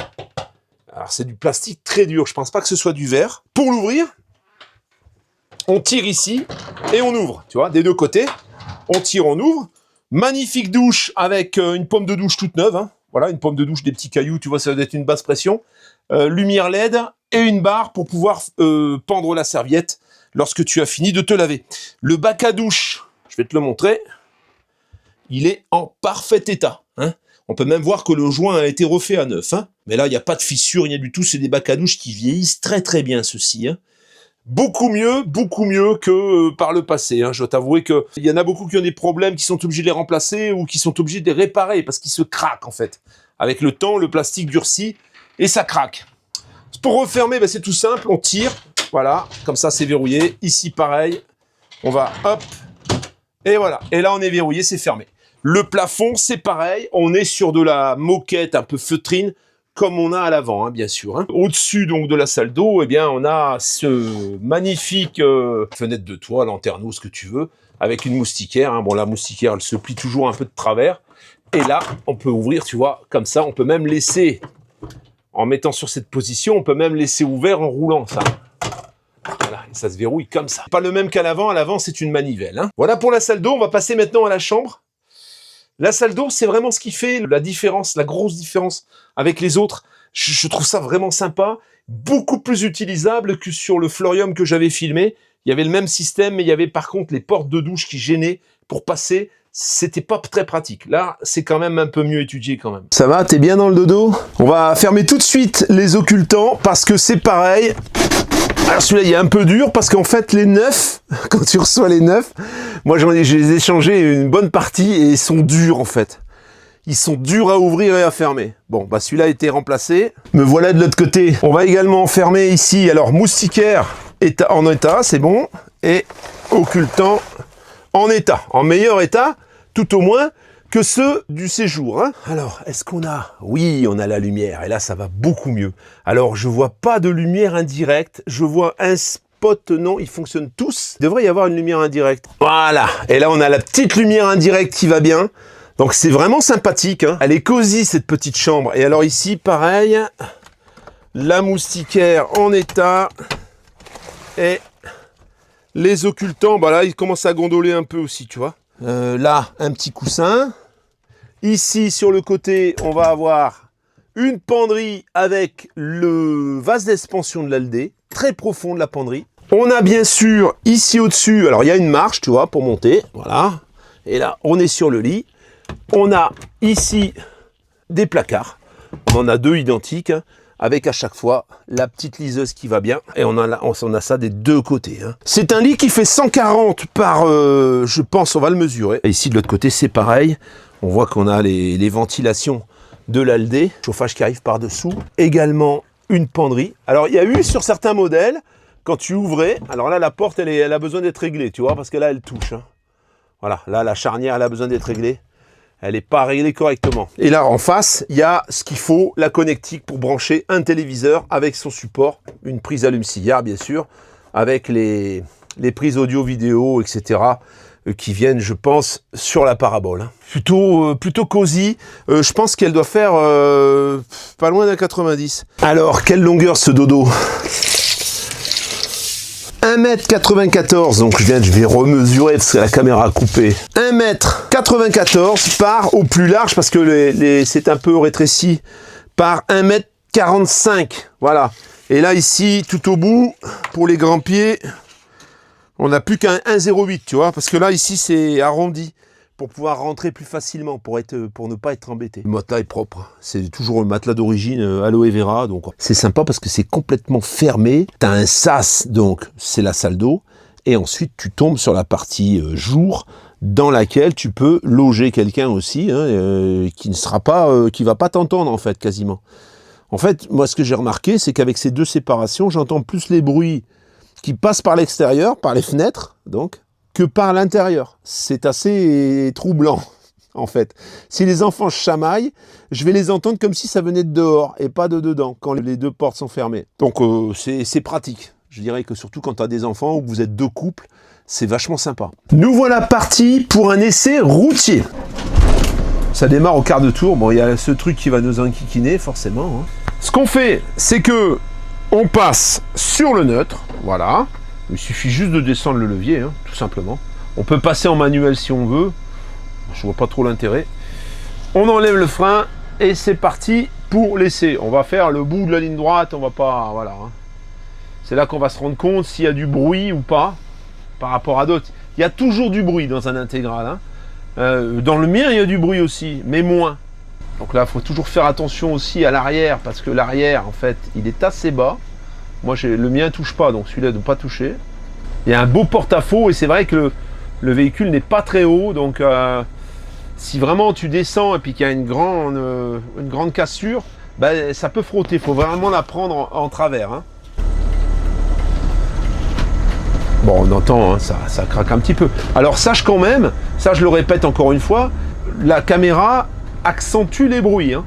On entend beaucoup plus de bruit, où les bruits ressortent beaucoup plus fort dans la caméra. Bon là on est sur une route pas défoncée, mais pas droite, quoi. Hein. Il y a beaucoup de bosses. Mais voilà, ça c'est normal. Alors ces véhicules-là, c'est pas des véhicules pour rouler. Moi je roule à 90 avec le mien, 100 quelquefois sur l'autoroute, rarement 110 km/h. Parce que tout de suite la consommation elle grimpe en fait. Hein. Bon là franchement ça roule bien, hein. Il roule super bien. Il est un peu bruyant, hein, et tous les plastiques forcément, hein, les stores et tout. Le volet qui fait un peu du bruit aussi. Donc tout ça, il faudrait mettre des tampons de mousse aux endroits où ça fait du bruit. Moi, c'est ce que j'ai fait sur le mien. En fait, le propre de ce véhicule, de ce châssis-là, c'est le confort, en fait. Il est vraiment... alors, il tape un peu derrière, quelquefois, hein, parce que derrière, il n'y a pas beaucoup de débattement de suspension, mais je veux dire, c'est pas tape-cul. Et c'est pas tape-cul et ça tient bien la route, en fait. Non, ça tourne bien, hein. Vraiment, il tourne très très bien. Il tourne très très bien, il va bien, il est agréable à conduire. C'est les bruits, bon voilà, les bruits, hein, il faut gérer le truc. C'est pas le lit, c'est déjà pas mal. C'est quand c'est le lit, là tu vois, c'est le volet, en fait. C'est le volet où il faudrait un tampon au début de la glissière. Et là, sur le côté, le petit oui, c'est le volet également, c'est l'occultant.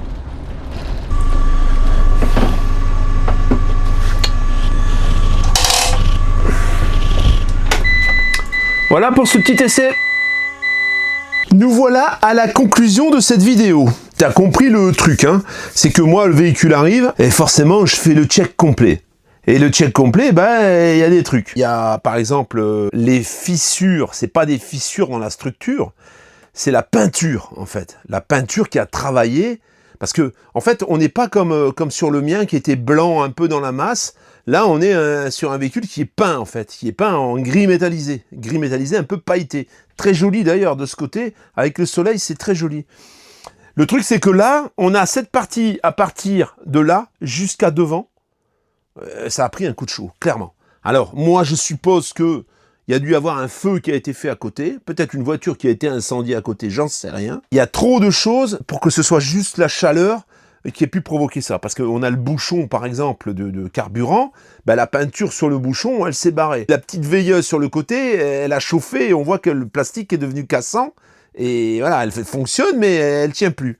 Enfin, elle tient par une vis. Hein. Il y a clairement, voilà, il a pris un gros coup de chaud. Hein. Alors, par contre, je t'ai tapé sur la structure, il n'y a rien. L'âme du panneau sandwich est encore pleine, il n'y a pas de problème, ça n'a pas fondu, ça sonne bien plein, il n'y a pas de décollement au niveau du panneau, c'est juste une histoire esthétique. Même la fenêtre, tu vois, elle se ferme, elle s'ouvre correctement, elle n'a pas été comprimée. C'est juste esthétique aujourd'hui, mais moi...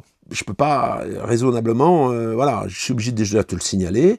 Et puis on peut pas demander le même prix d'un véhicule qui a ce type de problème. Hein. Ce côté-là est impeccable, à part les griffes, hein, parce qu'il y a quand même quelques petites griffes. L'autre côté, ben voilà, il y a ce côté-là, il y a ce problème-là. Il y a deux autres problèmes qui en font qu'un, c'est les deux fauteuils. On peut pas rabattre complètement le dossier, parce qu'apparemment, il y a les commandes qui permettent de tirer pour rabattre tout le dossier, et ben ne répondent plus. Il y en a même une qui est manquante. Il y a une cordelette à la place, et on n'arrive pas à basculer. Ou alors je suis teubé, ou je suis pas bon, mais ça bascule pas. On est obligé de pencher les fauteuils vers l'intérieur pour pouvoir descendre le lit complètement. Donc ça, c'est quelque chose, je pense, qui doit se résoudre assez facilement, mais encore une fois, c'est un petit problème. À part ça, il est nickel. À part ça, il est fonctionnel, il est impeccable. Je t'ai pas précisé d'ailleurs, il y a des rideaux hein, pour le lit qui est ici. Il y a des rideaux, hein, bien sûr. Il y a des rideaux. Il y a également les pare-soleil. Hein, je t'ai pas montré non plus sous le lit pavillon. Les lumières LED que je t'ai pas montré non plus là ici dans la vitrine. Le véhicule vaut le coup. Hein. Il est cuir à l'intérieur. Il vaut le coup. Alors après, tu peux te dire ouais, mais avec tout ça. Ça n'a pas été trop soigné, machin, je sais pas, tu sais, comme les commentaires que j'ai, c'est souvent pas les acheteurs d'ailleurs, mais bon, il y a des gens qui aiment critiquer gratuitement. Hein, bon, tout a un prix. Je pars du principe que tout a un prix, et forcément, ce véhicule va pas être proposé au prix qu'on avait déterminé au départ. Alors, il y a un contrôle technique. Dans ce contrôle technique, qui date donc 19 mai 2025, donc il est bon pour 2 ans, il y a la performance du frein de service déséquilibre. essieu 2, essieu 3. Ça, c'est le frein à main. Hein, comme je te le disais, c'est récurrent. Sur le mien, même en étant neuf, ça le fait aussi. C'est pas en contre-visite, c'est une défaillance mineure. On a état et fonctionnement, feu de position avant, arrière et latéraux, feu de gabarit, feu d'encombrement et feu de jour. Mauvaise fixation. C'est le fameux petit feu que je t'ai montré. C'est tout. Il n'y a pas d'anti-brouillard, donc ils n'ont pas pu nous donner la hauteur de l'anti-brouillard qui ne marchait pas. C'est un contrôle technique qui a été réalisé donc comme je te le dis, le 19 mai. Hein, donc c'est tout récent. Le véhicule donc est du 22 mars 2011. On a bien sûr la facture et tout, le contrôle, voilà. Ça, c'est le contrôle technique. Et ensuite, on a les factures. Alors les factures, il y a une révision de la chaudière Aldé le 19 mai 2025. Autant te dire que c'est là, il y a quelques jours, hein, c'est pas très vieux. Il y a eu une vidange chaudière Aldé, mise en route, purge, fuite d'eau. Il y avait une fuite d'eau et remplacement de vanne à raccord coudé. Il y avait une fuite sur une vanne apparemment. Vanne à raccord coudé rouge, boîtier Trouma. Alors moi, des fuites sur le mien, c'est récurrent, régulier. Régulièrement, il faut resserrer les boulons.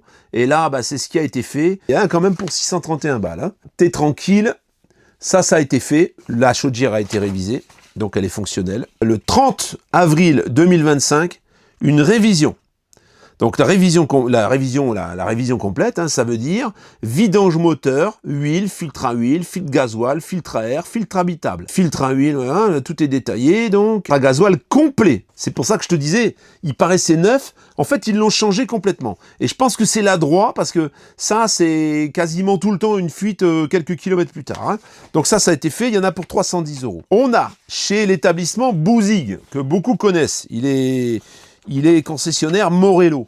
Ils lui ont fait la pose des vérins. Donc ça a été fait en 2023. Le 23 novembre 2023, ont été posés les vérins IP, 4 vérins hydrauliques IP, qui fonctionnent très bien. Hein, je te les ai essayés, tu les as vus. Et ça, pour la modique somme de 7 715 €. Ensuite, on a des factures. Bon, bah voilà, hein, là, ici, c'est remplacement des plaquettes de frein arrière. Ça, c'était en 2024, janvier 2024. 2 fois de jeu de 4 plaquettes de frein, hein, voilà. Ils s'emmerdent pas quand même. Moi, il y a quand même les pneumatiques arrière. Il y a 4 pneumatiques arrière aussi. Réglage des phares. Réparation, fixation optique avant droit. Apparemment, voilà, il y avait le réglage la bise de réglage qui ne fonctionnait plus. Il y a eu également les balais d'essuie-glace. Et tout ça pour 1548 €. Je peux te dire que quand tu fais toi-même, t'es content. Hein. Chez Iveco Provence, on a eu la vidange moteur, il y a tout l'entretien. Ça, c'était en août 2023, tu vois. Il y en a pour 768 €. Vidange filtration complète, contrôle des freins, vidange moteur filtration, remplacement des plaquettes avant. Ça a été fait en août 2023 et le kilométrage, je vais te le donner, à 91 201 km. Autant te dire, il a fait même pas 10 000 km depuis le remplacement des plaquettes. Donc, on est bon. Hein. On est bon au niveau de tous les consommables. Sur ce véhicule, on est bon. Il a été très entretenu. Et là encore, eh bien, après, j'ai toute l'historique de l'ancien propriétaire avec toutes les révisions, hein, chez Fiat à chaque fois. Donc, ça remonte là, 2016, 2015, 2014. Donc, c'est un véhicule qui a été suivi, hein, et chez concessionnaire Fiat. 2013, tu vois. J'ai toutes les révisions. 2012, à l'historique limpide. Pour ça, ne viens pas me dire, ce véhicule n'a pas été entretenu. Parce que bon, il y a des choses, forcément, ce qui va te permettre de le payer moins cher, c'est toutes ces petites choses que je t'ai montrées. Eh bien, au moment où je vais avoir à le mettre en vente, eh ben, je vais avoir travail. Alors, il y a encore plein de choses, hein. Il y a des factures encore, voilà, là j'en ai encore ici, hein. Contrôle d'étanchéité, alors c'est un contrôle d'étanchéité qui est de... On a refait un joint sur le toit à l'arrière, il y a eu un contrôle d'étanchéité le 13/5/2025, et après il y a les notices, hein. Il y a des notices en français, en allemand, tout. Il y a eu un contrôle d'étanchéité également. Je vais te dire, je suis presque peiné d'avoir trouvé ce problème, parce que ça, c'est un véhicule, mis à part les 2 sièges, il est flambant, ce véhicule. Voilà, c'est le véhicule idéal. Les rideaux électriques, le lit électrique, tu vois, les vérins, il a vraiment tout. Pour être franc avec toi, avec Boris, quand il m'a appelé pour me dire qu'il avait ça à vendre, je lui ai dit, écoute, la situation est compliquée, c'est vrai qu'on vend peu de véhicules, c'est compliqué, il va falloir être assez agressif au niveau du tarif si on veut le vendre. Sache quand même, et je te l'ai dit en début de vidéo, qu'un véhicule comme celui-là, il y a 1 an en arrière, c'était aux alentours 74 000, 75 000, tranquille.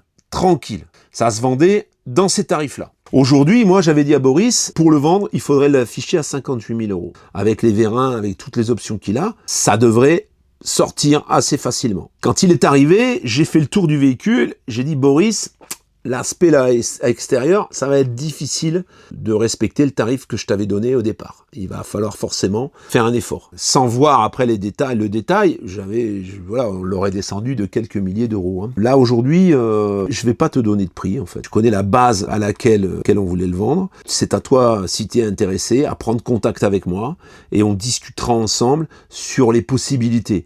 Moi, de toute façon, quand je vais avoir quelqu'un, je vais me faire valider par Boris, savoir s'il est OK ou pas, hein, je communiquerai ton offre, si vraiment ton offre elle est farfelue, je te dirai carrément non, ça passera pas et je m'emmerderai même pas, je m'enquiquinerai même pas à proposer ça à Boris, mais si l'offre est cohérente, et pas trop, c'est juste un problème esthétique, hein, on est d'accord. Les 2 fauteuils, c'est réglé assez facilement et assez rapidement. Ne me fais pas une proposition à la casse. Hein. Premier arrivé, premier servi, dans la mesure bien sûr où la proposition est cohérente. Hein. Le véhicule, là, il est fonctionnel, il est impeccable. Si tu cherches ce type de véhicule et que tu te dis, ben ça, je me le ferai tranquillou, c'est vachement intéressant, tu vois. Là, par exemple, moi, je verrais bien le pare-choc au Raptor, tous les bas de caisse au Raptor, supprimer les 2 autocollants gris foncé qui sont en bas, un petit coup de polish de partout pour les petites griffes.